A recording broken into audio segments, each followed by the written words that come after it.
रीमा अपने माता पिता की इकलौती संतान थी। वह इसी साल MBBS MS की पढ़ाई पूरी करके डॉक्टर बनी थी। उसकी माँ मीरा जी और पिता मदन जी चाहते थे कि उनकी बेटी अब शादी कर ले। मदन जी ने रीमा से पूछा भी अगर उसको कोई पसंद हो तो वह बता दे। लेकिन रीमा ने कहा, पापा मैंने आपसे वादा किया था, आप मुझे डॉक्टर बनने दे तो मैं आपकी पसंद से शादी करूंगी। इसलिए मैंने किसी को नहीं पसंद किया है, अब आप ही पसंद करिए। मदन जी ने अपने रिश्तेदारों से कहा वह रीमा के लिए कहीं अच्छा सा रिश्ता बताएं और वह खुद भी रीमा के लिए लड़का ढूंढने लगे। मदन जी मध्यम वर्गीय थे, इसीलिए उन्होंने एक रिश्ता भी उसी कैटेगरी में खोजा। कुछ दिनों बाद रीमा को देखने के लिए लड़के वाले आए। लड़की के साथ उसकी माँ, पिताजी, बहन और उसके जीजा जी थे। समीर अपने माता पिता का इकलौता बेटा था। उसके घर वाले उसको डॉक्टर बनाए थे, इसीलिए वह चाहते थे हमको अच्छा खासा दहेज मिले। समीर भी एक डॉक्टर था, वह भी दहेज का लालच था। उसकी सोच रीमा से बिल्कुल अलग थी। जहां रीमा आज के जमाने को अपना रही थी, वही समीर रूढ़िवादी था और दहेज को अपना हक समझता था। दोनों परिवारों से कुछ औपचारिक बातें हुई और समीर रीमा को एक कमरे में बात करने के लिए भेज दिया गया। समीर और रीमा ने एक दूसरे से बातें करने लगे। रीमा ने कहा, देखिए मैं भी डॉक्टर हूँ और आप भी। जितना आपके घर वालों ने आपकी पढ़ाई लिखाई का खर्चा किया है, उतना ही मेरे घर वालों ने। फिर दहेज की तो कोई बात ही नहीं होनी चाहिए। रही बात शादी के खर्चे की, तो आप भी आज के जमाने के हैं और हम भी, तो दोनों परिवार मिलकर उठा लेंगे।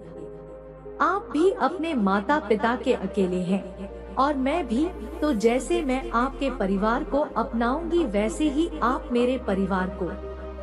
इतना सुनते ही समीर भड़क गया और बोला, मेरी माँ पापा ने मुझे इसीलिए डॉक्टर नहीं बनाया है कि मैं सड़क छाप लड़की से शादी कर लूं। इतना खर्चा किया है उन्होंने मेरी पढ़ाई पर, इतना भी ना मिले तो फिर बेकार है शादी करना। मैं तुमसे शादी नहीं करूँगा। रीमा ने कहा, शुक्रिया आपका समीर जी, अच्छा हुआ आपकी असलियत अभी ही सामने आ गई, वरना बाद में मेरा क्या होगा। रही बात डॉक्टर की, तो यह मत भूलिए मैं भी एक डॉक्टर हूँ और मेरी पढ़ाई पर भी उतना ही खर्चा लग रहा है। मिस्टर समीर, आप क्या तोड़ेंगे इस शादी को? मैं खुद ही आपसे शादी नहीं करना चाहती। रीमा ने कहा, दहेज लोगे क्या, घर भरोगे? समीर और रीमा दोनों बाहर आए। दोनों के चेहरे और हाव भाव को देखकर लग रहा था दोनों इस शादी के लिए तैयार नहीं है। समीर की माँ ने पूछा, क्या हुआ बेटा, पसंद है लड़की? समीर ने कहा, माँ मैं ये शादी नहीं कर सकता। यह लोग दहेज भी नहीं देना चाहते हैं और शादी का खर्चा भी आधा आधा उठाने को कह रहे हैं। अनिल, समीर के पिता जी ने मदन जी से कहा, भाई साहब मैं यह शादी नहीं कर सकता। मैंने अपने बेटे को पढ़ाया लिखाया, डॉक्टर बनाया, किसी अमीर घर में शादी कर लूंगा। मेरे बेटे के लिए लड़कियों की कमी नहीं है। मदन जी समझ चुके थे रीमा ने समीर से क्या कहा। लड़के वाले जा चुके थे। रीमा भी अपने मन की बात कहकर खुश थी। वहीं पर मदन जी अपनी परवरिश पर फूले नहीं समा रहे थे। आज मैं अपनी बेटी पर गर्व हो रहा था, अपनी बेटी के फैसले पर गर्व हो रहा था।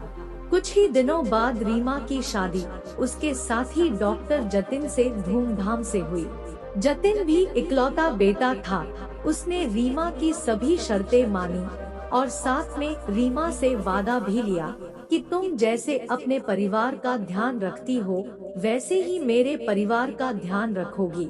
जितना इज्जत अपने माँ पापा को देती हो उतना ही मेरे परिवार को दोगी। इसने भी अपनी सहमति जता दी थी। जतिन के माँ पापा फूले नहीं समा रहे थे चांद जैसी बहू के रूप में बेटी पाकर, और वहीं पर मदन जी और मीरा जी भी प्रफुल्लित हो रहे थे हीरे जैसा दामाद के रूप में बेटा पाकर। शिक्षा दोस्तों, हमारे समाज में दहेज प्रथा एक कानूनन अपराध है, फिर भी लोग दहेज लेने से नहीं चूकते हैं। दहेज पर अपना हक समझते हैं। कुछ जगहों पर तो इसका विरोध हुआ तो बंद हो गया, लेकिन जगहों पर अभी भी है।